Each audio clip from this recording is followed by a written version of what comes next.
নমস্কার বন্ধুরা, shout with Dipanjan চ্যানেলে আপনাদের সকলকে স্বাগত জানাই। আপনারা শুনছেন শ্রীমদর্শন। শ্রীমদর্শন 16টি খণ্ডে সম্পূর্ণ।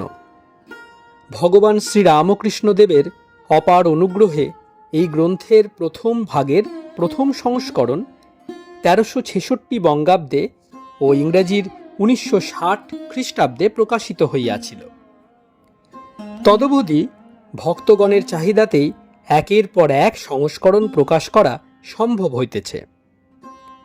শ্রীমদর্শনের মূল আবেদন, গৃহে বাস করিয়া কি প্রকারে দেবভাবে জীবনযাপন করা যায়, কিভাবে বেদ বর্ণিত উপায়ে সুখ দুঃখ সমভাবে গ্রহণ করিয়া সংসারে শান্তিতে বাস করা সম্ভব হয়। এই পুস্তকে আছে পরমহংসদেবের ও মায়ের কিছু নূতন কথা, আর স্বামীজি প্রমুখ অন্তরঙ্গ সন্তানদের কথা, আর আছে কথামৃতকার দ্বারা কথামৃতর ব্যাখ্যা এবং শ্রীরামকৃষ্ণ জীবনালোকে উপনিষদ, গীতা, ভাগবত, পুরাণ, বাইবেল আদি শাস্ত্রের আলোচনা।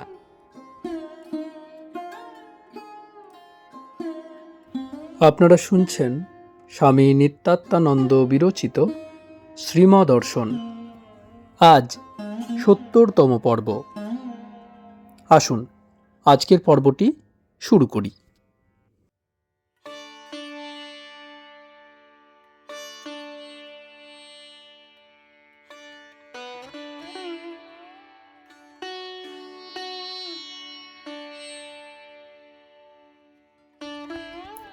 শ্রীম যুবকের প্রতি। তোমরা শোনো, উনি বলবেন মঠের কথা। যোগেনের প্রতি, মঠে গেছিলেন আজ? সকলের প্রতি, শুনলে 8 আনা হয়, কারো কারো 12 আনা 14 আনাও হয়, 2 আনা মাত্র বাকি থাকে। যাদের রিয়েলাইজেশন আছে তাদের 14 আনা হয়। ছেলেদের প্রতি, এটি হলো ওয়ার্ল্ডের মধ্যে মোস্ট ইম্পর্ট্যান্ট ইভেন্ট। ক্রিকেট খেলার লিস্ট অফ ইভেন্টস থাকে না, তেমনি ওয়ার্ল্ডস লিস্ট অফ ইভেন্টসের মধ্যে এটি মোস্ট ইম্পর্ট্যান্ট। কিনা সাধুরা সব ছেড়ে ঈশ্বরকে ডাকছেন। এরা সব মঠে থাকেন, ঈশ্বরের সঙ্গে যোগ করছেন। রহস্যচ্ছলে কি বলেন মশাই যোগেনবাবু? জগবন্ধুর প্রতি, আপনি কি বলেন মশাই? ভক্তগণ বিনীতভাবে মৃদু স্বরে বলিতেছেন, আজ্ঞে হ্যাঁ। এবার শুক্লাল প্রবেশ করিলেন। শ্রীম শুক্লালের প্রতি, বসুন বসুন। বসতে আজ্ঞা হোক। বুঝেছেন এইটি হলো the most important event in the world, বিশ্বের শ্রেষ্ঠ বিষয়। বুঝতে পারেননি বুঝি? কি বলুন তো? শুক্লাল, ঈশ্বরের কথা, তাঁর পূজা, এই সব। শ্রীম উজ্জ্বল বৃহৎ নয়নদয় আরও স্ফীত করিয়া, না, পুজো তো সকলেই করছে, যেখানে সর্বত্যাগীরা বাস করেন আর তার সঙ্গে কমিউন করেন তার সংবাদ। এটি আমরা ডিসকভার করেছি, অন্য কেউ এখনো খোঁজ পায়নি। জনৈক ভক্তের প্রতি, স্থিত প্রজ্ঞস্য কা ভাষা, তারপর কি? ভক্ত, সমাধিতস্তস্য কেশব, স্থিতদি কিং প্রভাসেত কিমাসিত ব্রজেত কিং। শ্রীম সকলের প্রতি, তাদেরই খবরের জন্য আমরা উদ্গ্রীব হয়ে থাকি। মঠে থাকেন ওরা সব, নিত্য আমরা ওই খবর পাই। শ্রীম আহার করিতে 3 তলায় নামিয়া গেলেন। ভোজনের পর দ্বিতলের পশ্চিমের বড় ঘরে গিয়া বসিয়াছেন। ভক্ত সঙ্গে মেঝেতে মাদুরে ঈশ্বরীয় কথা হইতেছে। 2 শ্রীম যোগিনের প্রতি, আপনি একে মায়ের কথা শোনান তাহলে। এইবার স্মৃতিকীর্তন আরম্ভ হইল। ইতপূর্বে আরও 2 দিন হইয়াছে। যোগেন আরম্ভ করিলেন, অন্য ভক্তরাও যোগদান করিলেন। বিনয় ও সুধীর আসিলেন। 41 একজন সাধু কাশীতে ছিলেন মার সঙ্গে। ইনি গয়াতে এলেন পিণ্ড দিতে। আসার সময় মাকে বলে এলেন, মা সকলেই যেন পিণ্ড পায়। রাত্রিতে সাধুটি স্বপ্ন দেখছেন, মা সকলের মাঝে বসে আছেন, জপ করছেন। প্রেতাত্মারা তাঁর কাছে মুক্তি চাইছে সব, আর তিনি মুক্তি দিচ্ছেন। কাউকে পরে দেবেন বলছেন, পীড়াপিড়িতে আবার তখনই দিচ্ছেন। 42, যেখানে এখন মঠ, পূর্বে সেখানে কলা বাগান ছিল। মা যখন দক্ষিণেশ্বরে যেতেন নৌকো করে, তখন একদিন ঠাকুরকে এখানে বেড়াতে দেখেছিলেন। তারপর স্বামীজি এই জায়গা কিনলেন। মাকে ওখানে নিয়ে গিয়ে চারিদিক ঘুরিয়ে সব দেখিয়ে বলেছিলেন, এই নাও তোমার জায়গা, এখন আপন জমিতে এসে থাকো। 43, একটি সাধু মাকে জিজ্ঞাসা করেছিলেন, আচ্ছা মা, তুমি কি পিঁপড়েরও মা? মা বললেন, হ্যাঁ বাবা, আমি পিঁপড়েরও মা। শ্রীম, আমরা কখনো কখনো চাকর দিয়ে জিনিসপত্র পাঠিয়ে দিতাম। মা চাকরকে আসনে বসিয়ে ঠাকুরের উৎকৃষ্ট সব প্রসাদ দিয়ে পরিতৃপ্ত করতেন, কাছে বসে থেকে খাওয়াতেন। অন্য লোকদের মতো নয়, চাকরদের জন্য একরকম খাবার, নিজেদের জন্য অন্যরকম। মার কাছেও সব ছিল না, সব একরকম। একবার মঠ থেকে একটি গরু এনে উদ্বোধনে রাখার কথা হয়েছিল।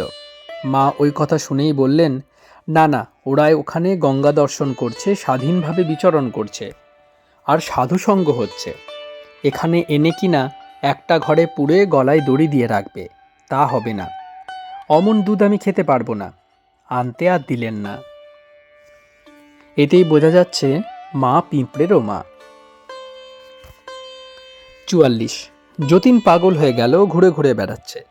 রাসবিহারী মহারাজ বাগবাজারের ঘাট থেকে ধরে এনে মায়ের কাছে নিয়ে গেল। তারপর ভালো হয়ে গেল।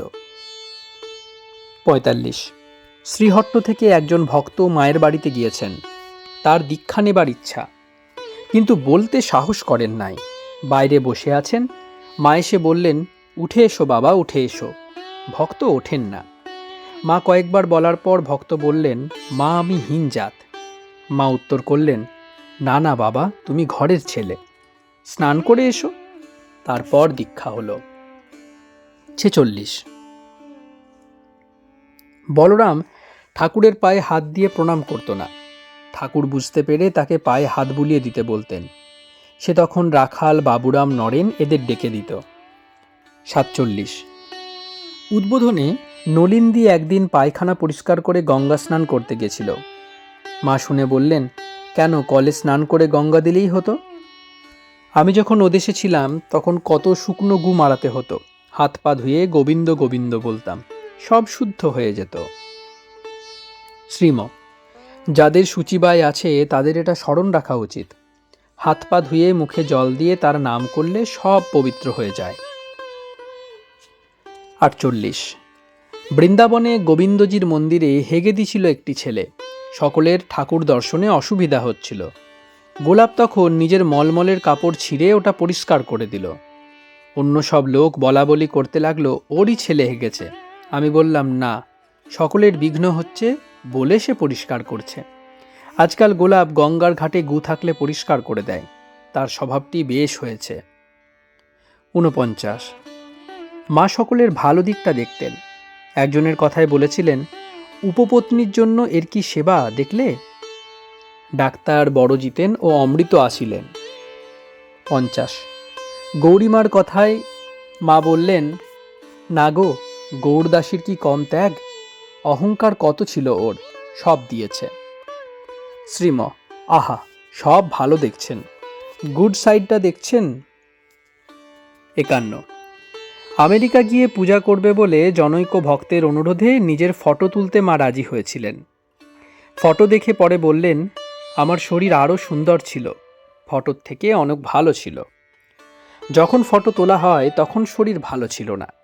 যোগিনের অসুখে রাত জাগা ইত্যাদিতে শরীর খুব ক্লান্ত ছিল। 52, নরেন যখন ওদেশে একা ছিল তখন ঠাকুর প্রায়ই তাকে দেখা দিতেন। 53, রামের বইতে লিখিত কুমারী পূজার বিবরণ ঠিক নয়। 54, গিরিশের অনেক পাপ নিতে হয়েছিল, এই জন্য ঠাকুরকে অত ভুগতে হয়েছিল। 55, খারাপ স্ত্রীলোক পা ছুঁয়ে প্রণাম করলে মায়ের খুব যন্ত্রণা হতো, কিন্তু মা বলতেন, এ যেন শরৎকে জানিও না, তাহলে লোক আসা বন্ধ করে দেবে। এবার রামবাবুর বই থেকে গিরিশচরিত পড়া হইল। আজের স্মৃতিকীর্তন বেশিরভাগই বিনয় করিয়াছেন, তাই শ্রীম তাঁর প্রশংসা করিতেছেন। শ্রীম ভক্তদের প্রতি। বিনয়বাবু আর ডাক্তারবাবু মায়ের সেবা করেছিলেন দুধ দিয়ে।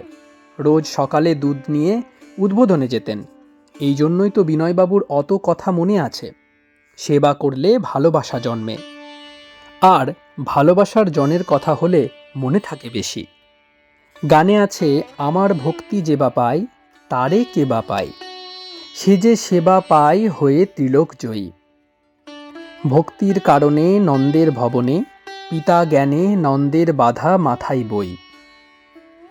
শ্রী শ্রী রামকৃষ্ণ কথামৃত, দ্বিতীয় ভাগ, পঞ্চম খণ্ড, প্রথম পরিচ্ছেদ। রাত্রি ৯:৪০। সভা ভঙ্গ হইল। ৩. কলেজ স্কোয়ার, থিওসফিক্যাল হল। এখন সন্ধ্যা। পণ্ডিত কুলদারঞ্জন মল্লিক ভাগবত রত্ন বক্তৃতা দিতেছেন। বিষয় বৈষ্ণব কবিতা। শ্রীম একটি ভক্তকে উহা শুনিতে পাঠাইয়াছিলেন। ইনি ফিরিয়াছেন ৮টায়। আজ ২৭শে সেপ্টেম্বর ১৯২৩ খ্রিস্টাব্দ, ১০ই আশ্বিন ১৩৩০ সাল, বৃহস্পতিবার। ভক্তটি দেখিলেন শ্রীম দোতলার পশ্চিমের হলে বসিয়াছেন, মেঝেতে মাদুরের উপর। চারিদিকে ভক্তগণ, বড় জিতেন, যোগেন, শচী, ছোট জিতেন, অমৃত, সুধীর প্রভৃতি। বউবাজারে ৩জন ভক্তও রহিয়াছেন। ঠাকুরমার চারিদিক ঘেরিয়া যেমন শিশুগণ মত্ত হইয়া গল্প শোনে, তেমনি ভক্তগণ শ্রীমর কথামৃত পানে মত্ত। জগতের হুঁশ নাই যেন কাহারও। শ্রীম বড় জিতেনের প্রতি। অনন্ত কাণ্ড তার কি একটা দুটো কাজ? একদিন দক্ষিণেশ্বরে ছোট খাটটিতে বসে আছেন ঠাকুর, আর নিচে বসে একটি ভক্ত। ভক্ত বলছেন, শুনতে পাই ঈশ্বরের অনন্ত কাণ্ড, আপনারও দেখছি তাই। ঠাকুর বললেন, ঠিক বলেছ, অনন্ত ব্যাপার ঈশ্বরের। কেমন জানো? একটা দিগন্তব্যাপী মাঠ, তার মধ্যে একটা প্রাচীর রয়েছে, আর তাতে একটি গোল বড় ছিদ্র আছে। বলতো ওইটি কি? ভক্ত বললেন তৎক্ষণাৎ, সেটি আপনি। অমনি পিঠ চাপড়ে বলতে লাগলেন, বাহ, বেশ বুদ্ধি তো তোমার, ঠিক বলেছ। মাঝে মাঝে জিজ্ঞাসা করতেন, বলো না, আমি কি পূর্ণ না অংশ? ওজন বলো। বড় জিতেন। একজন তান্ত্রিক সাধু বলেছিলেন, ঠাকুরের সব ভালো, কিন্তু মোটেই সংসার করলেন না, ভাবের উপর দিয়েই চালিয়ে দিলেন সারাটা জীবন। শ্রীম, কেন সংসার করেছেন বই কি?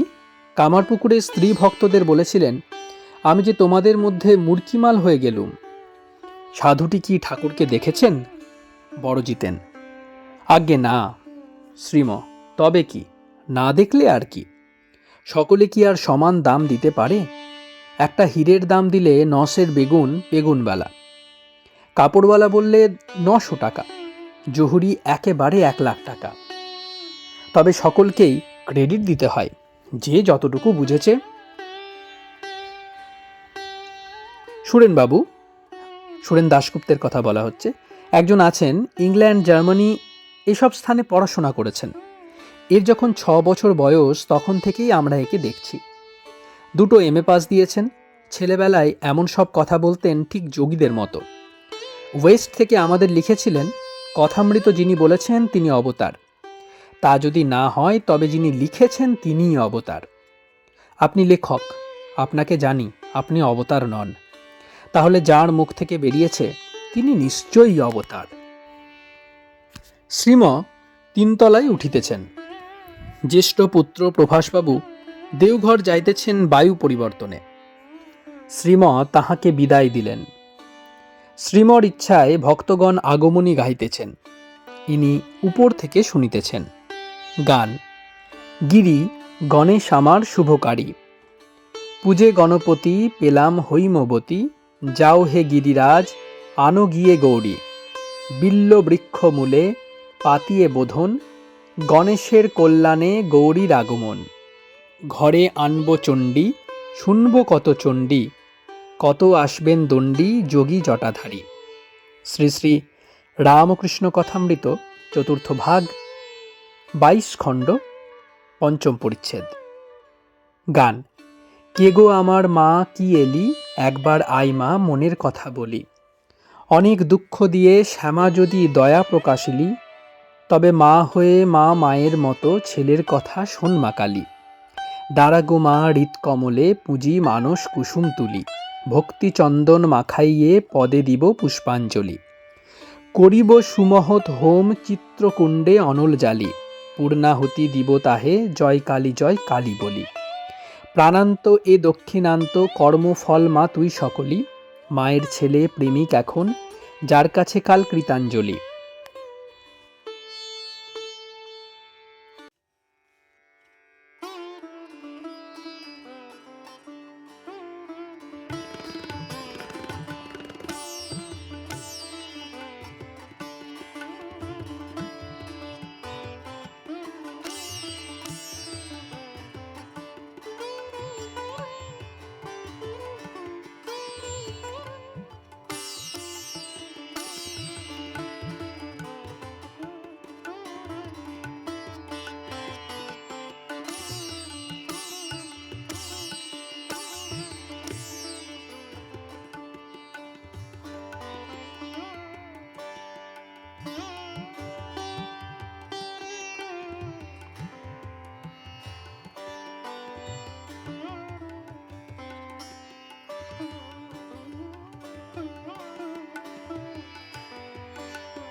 আপনারা শুনছিলেন স্বামী নিত্যাত্মানন্দ বিরচিত শ্রীমদর্শন।